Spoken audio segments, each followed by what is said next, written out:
Bien-aimé, quand tu penses à toi, tu penses à tes problèmes, tu pleures et tu t'inquiètes. Jésus-Christ est à la droite du Père pour toi. Parce que la Bible dit ceci, il est l'avocat à la droite du Père. Il parle pour toi. Ne t'inquiète pas. Un homme qui vit pour soi a les yeux rivés sur ses problèmes. Et quand on a les yeux rivés sur nos problèmes, l'on devient malheureux, l'on devient amer et on souffre. Bien-aimé, lorsque les enfants d'Israël dans le désert étaient mordus par le petit serpent venimeux, les gens étaient en train de mourir. Moïse a dit, regardez plutôt au serpent d'airain qui était élevé. Si vous regardez sur vos morsures et sur le petit serpent qui vous morde, vous allez mourir. Mais si vous tournez vos yeux vers le serpent d'airain qui est élevé, vous allez vivre. Quand tu regardes le problème, quand tu fixes tes pensées, tes yeux sur tes problèmes, sur tes inquiétudes, sur ce qu'est le monde aujourd'hui, tu vas te perdre ensemble avec le monde. Mais quand tu fixes tes yeux sur Jésus-Christ, il va te transférer la paix et la solution arrivera certainement. Ne regarde pas sur ce qui ne va pas parce que ça va te transmettre la douleur de ce qu'ils sont. Mais quand tu regardes à Jésus, il va te transmettre la paix qu'il a à la droite du Père.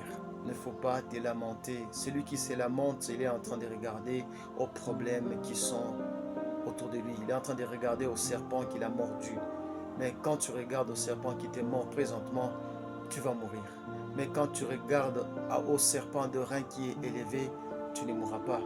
Le serpent qui te mord va disparaître, la morsure va se cicatriser, la morsure ne va rien te faire et tu vas vivre. Il ne faut pas t'encombrer de beaucoup de questions que tu te poses par rapport aux problèmes par lesquels tu es en train de passer. Braque les yeux aux promesses de Dieu. Celui qui a les yeux braqués sur les promesses de Dieu, il a compris, comme David avait compris. Lorsque David avait compris que c'est Jésus-Christ qui était son berger et qui ne manquera de rien, il avait prononcé cela parce qu'il était en manque de beaucoup de choses. Et il a sorti psaume, l'Éternel est mon berger, je ne manquerai de rien. C'est parce qu'il n'avait rien qu'il avait dit, il ne manquera de rien. Bien-aimé, celui qui est malade, il doit confesser qu'il est guéri. Il confesse aujourd'hui, il confesse demain qu'il est guéri. Bien-aimé, tu sais, il y a des problèmes qui t'arrivent. Quand tu confesses, ils demeurent là-bas. Mais ils ne vont pas atteindre leur objectif. Parce qu'il y a des problèmes qui arrivent, l'objectif c'est de te tuer.